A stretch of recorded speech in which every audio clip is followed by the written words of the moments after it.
I would presume, right? My first training was in Mandan in February of '98. Well, now you know that was. Yeah. So we'll let Andrew take over. Thank you. It's a pleasure to be with you all today. I was visiting with Stan a little bit earlier. This was a project that Bridget Riedel, some of you are familiar with Bridget. She recently retired from Corteva, but she's still doing some work with them on a contract basis. So uh, I have her moniker up there as well. This is a subject that on again, off again has been an issue in the pesticide arena. And what I want to do is lead you through some of the historical milestones that have happened in the endangered species arena, and then also talk about what the future might look like. I usually don't get too impressed by headlines in journals like Science, but this one did catch my eye, and I actually opened it up, had a look at it, and there was really interesting things in that particular uh, uh, issue. And so I'm going to start out with a couple of pull quotes that I found in that particular article. It came out in October of 2003. The first one is endangered species has been an issue now for going on almost 30 years, but things are changing. And one of them is that there's a lot more energy in the EPA offices to do something more substantial with endangered species than what they've done previously. One of the interesting things they did was they brought in Jake Live, and Jake actually used to be a litigator for one of the environmental advocacy groups that was suing EPA. So he crossed the aisle and now he is working with EPA. He's a lawyer, doesn't have any scientific background, but he is pushing the ball forward. He's a very engaging individual, very easy to have conversations with, but I can tell you that there's a good deal of passion there to try and do something on the endangered species front. Another pull quote that I found in that particular article was from Stanley Culpepper. Stanley is a wheat scientist from Georgia, a really internationally well-known wheat scientist. And Stanley's big hang-up with this whole endangered species thing is that we don't even know where the endangered species are, or if they're in fact vulnerable to the pesticides that we're working with. And we're going to come back and talk a little bit more about what Stanley observed. But in this article, he goes on to say that because they were able to identify the habitats of endangered species in Georgia, they were able to radically change the labeling for enlist one and enlist two of herbicides in Georgia. We'll come back to this particular topic in a little bit. So some of you are probably saying, what is all this stuff about? So let's take a little history lesson so that you can understand what's up with this. Back in the early 1970s, a lot of people in the general public were concerned about endangered species. And so the Endangered Species Act was passed by Congress, signed by the president. And it took EPA more than 15 years to finally recognize that they had to regulate pesticides with the Endangered Species Act in mind. Now, some of you have been around for a while, but I would venture to say that I don't know anybody that has actually seen these endangered species bulletins that came out in 1991. This was EPA's first, what I would consider to be a feeble attempt to comply with the Endangered Species Act. It mostly focused in on insecticides. There were about 12 or 13 different counties that had these bulletins, and they were all voluntary. So if a farmer didn't want to follow those recommendations, they didn't have to. And so basically, in those days, they printed up a lot of paper, and it ended up uh, being pitched and ignored. Now, I first heard my really serious discussion on endangered species and pesticides back in 2004. Alan Felsod is a very gifted environmental toxicologist out of Washington State University, and his contention is that the courts were having an outside influence on pesticide policy and on pesticide rules, regulations, and in fact, labeling. And so FIFRA and the enabling legislation that EPA operates under were not so much the drivers of pesticide use requirements as the courts were becoming that. There's a very prophetic statement that you made back in 2004. So we're going to explore that here in a little while.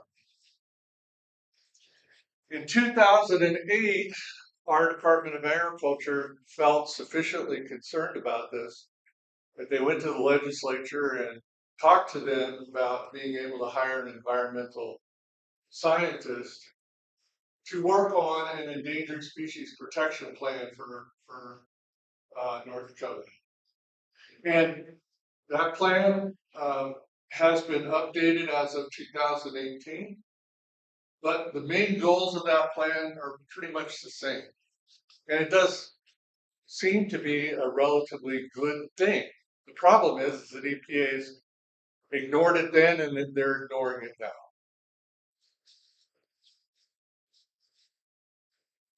In 2010, Washington Department of Agriculture, Washington State, articulated all the problems that they were having with endangered species and the courts.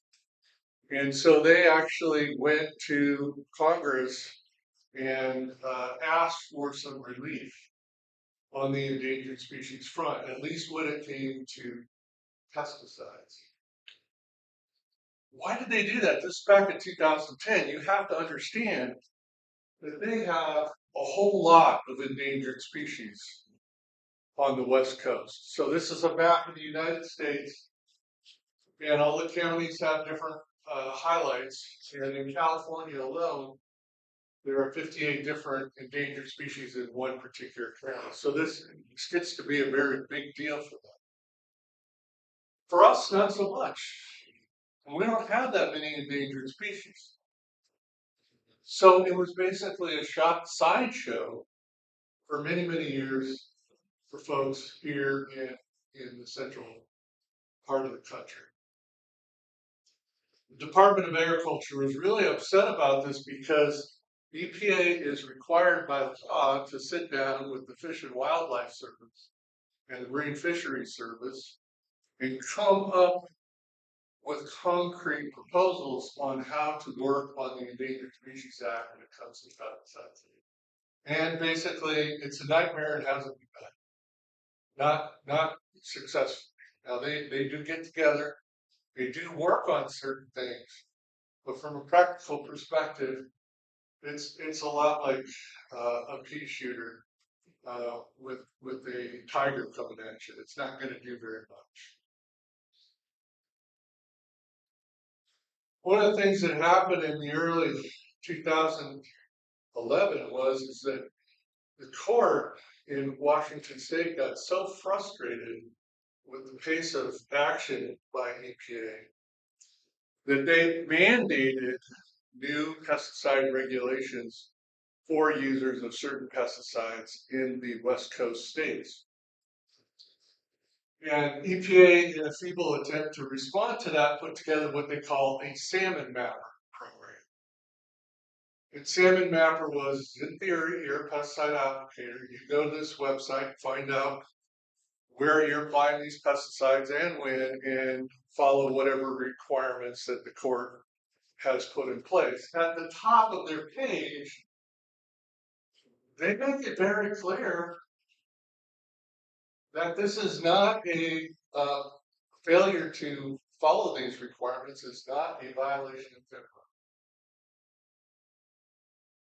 So they basically communicated to the entire industry in agriculture that, yeah, you should do this, but no, there will be no consequences under FIFRA if you don't. This absolutely enraged the environmental lobby, and it galvanized their approach to suing EPA with respect to the Endangered Species Act. So in 2011, the Center for Biological Diversity, based in California, sued EPA along with a whole variety of other um, groups over the lack of enforcement with endangered species and pesticides. And that lawsuit has been ongoing until then, 2022. And in that year, EPA decided that they would settle the lawsuit with the environmental groups. More to say about that in a moment or two. We started to see endangered species language pop up on pesticide labels in a big way in the spring of 2021.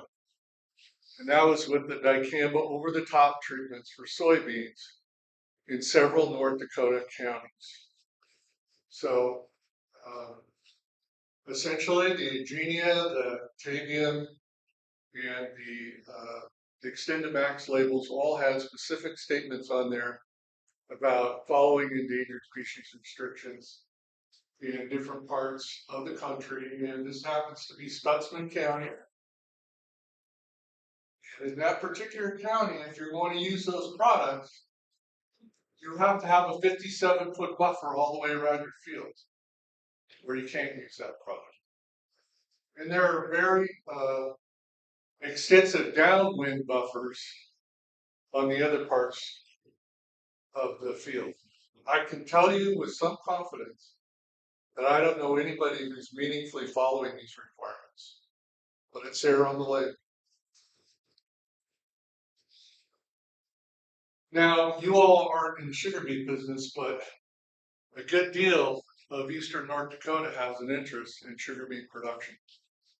And I can tell you with some confidence that applicators or users of sugar beet seed in North Dakota and Minnesota have been in violation of the label since 2021 because they have not looked up the endangered species restrictions that are found on the sugar beet boxes. Many of them had no idea that it was even there. So I went and looked it up because I'm a pesticide specialist, and guess what? The pesticide in question is called thiopam. It's a seed treatment. There are no restrictions anywhere in the continental United States. No restrictions anytime, anywhere with regard to endangered species, yet pesticide applicators, users of the sugar beet seed are under obligation to go look this up. This is the sort of thing that has a tendency to make pesticide applicators crazy because even if they want to do the right thing, when they do the right thing, they see stuff like this. And it just undermines the credibility of what EPA is or isn't doing. I mentioned that EPA settled the lawsuit and they came out with their endangered species protection plan in 2021. And I can tell you that we are in 2022, and I can tell you that EPA is dead set on implementing this plan. With very few, in very few areas have they backed away from this plan. So I'm going to talk to you. You're going to see how this stuff is starting to have an impact. Now, again, you all are in the weed control business, noxious weed control business, so this really doesn't impact you on a great scale. But in 2011, Corteva needed to get a re-registration of their Enlist 1 and Enlist Duo herbicides. And if they didn't get it done in January, they weren't going to have a registration. They wouldn't be able to use the product.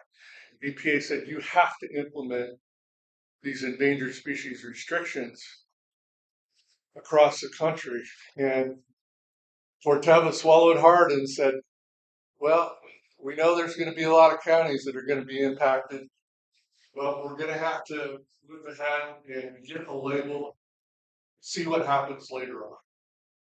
Now, the good news is that you had people like Stanley Culpepper and others that did a lot of work on evaluating and managing populations in sensitive habitats across the U.S. And so in March of 2022, EPA removed many of those restrictions, mostly because the endangered species either weren't there or they didn't think that the prohibitions against the use of those pesticides were a big problem for those endangered species.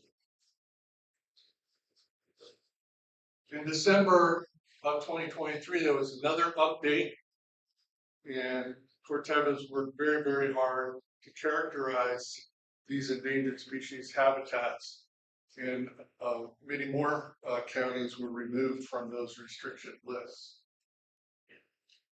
In 2022, EPA proposed some really startling requirements on the use of atrazine.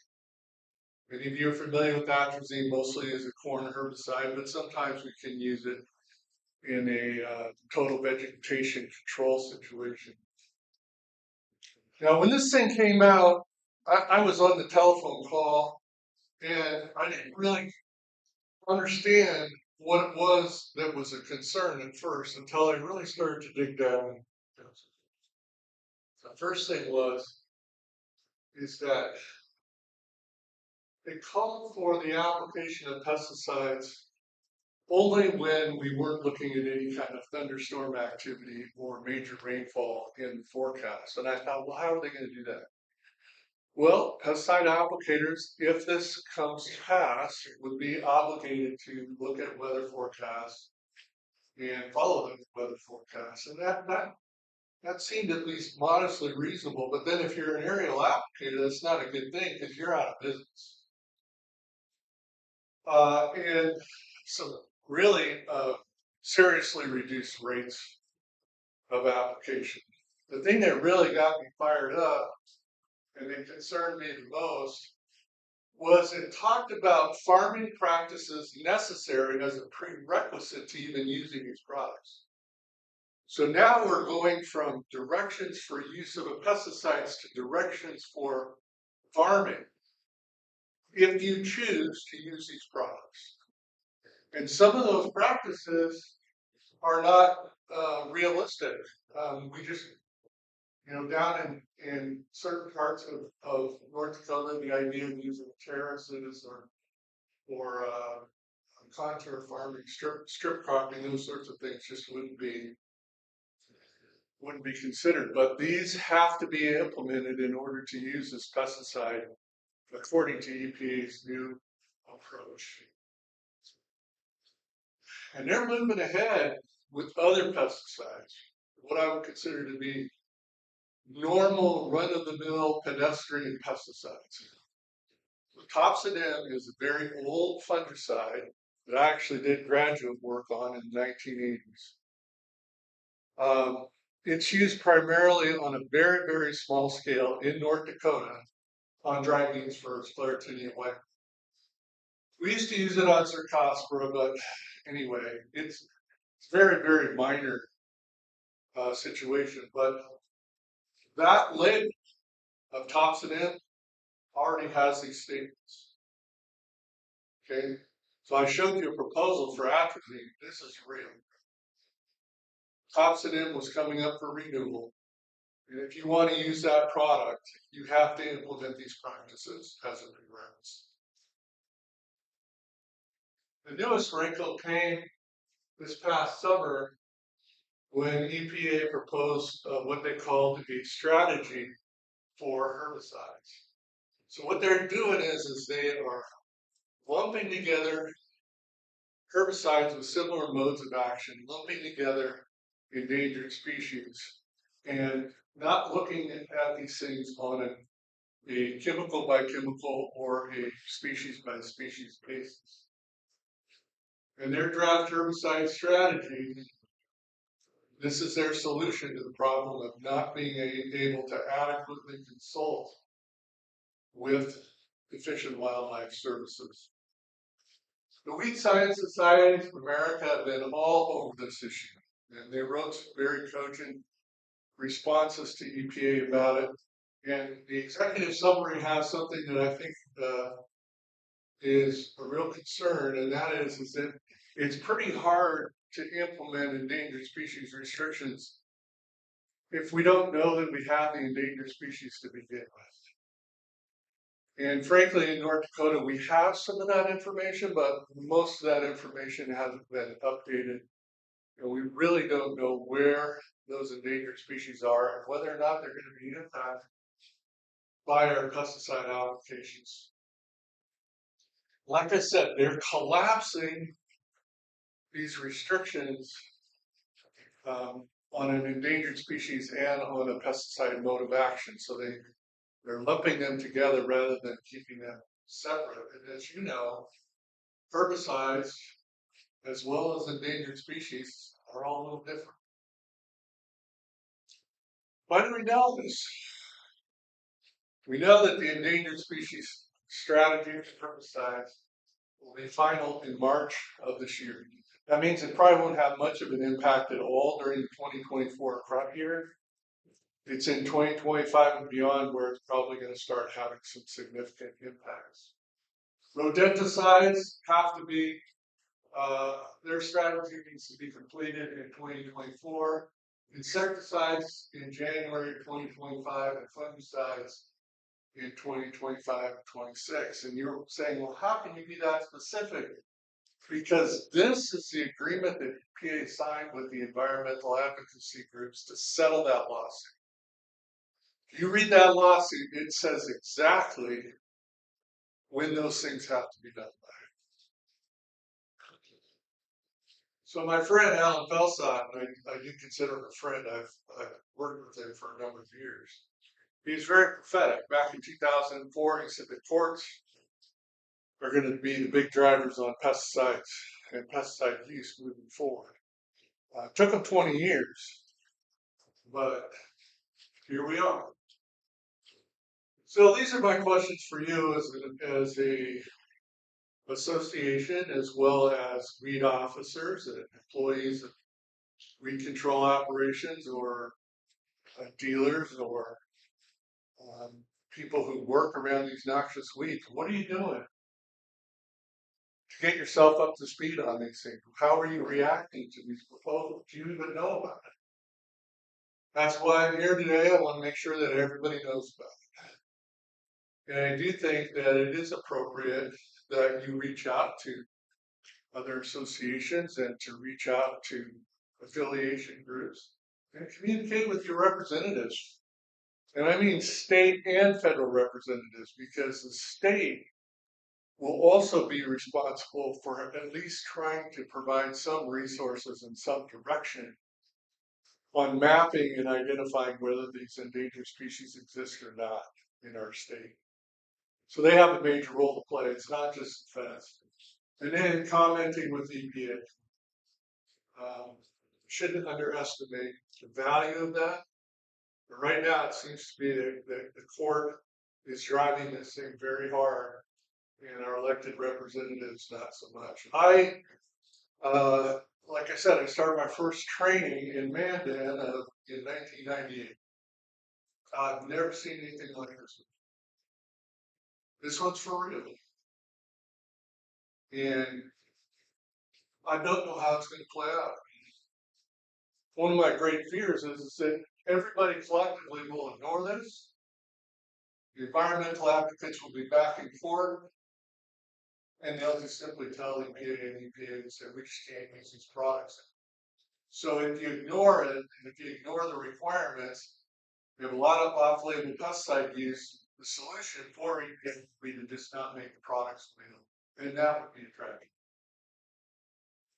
So I do think it's essential that people try to get up to speed on this and to be engaged on this particular topic. I know the Department of Agriculture is very up to speed on this. I know the legislature is up to speed on this. I've talked to a number of legislators in the last couple of months.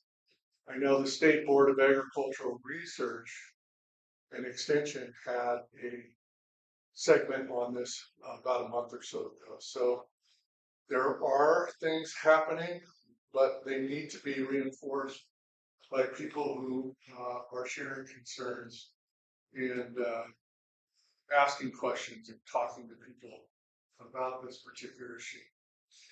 I mentioned Bridget Riedel. She helped me put this talk together, mostly an information piece for you all. But there's my contact information and Bridget's as well.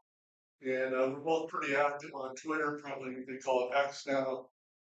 But if you want to join us there, we're happy to talk pesticides or lutefisk or lefsa, whatever's most important for the day. That's all I have. Are there any questions for Andrew? Comment on slides. Quest?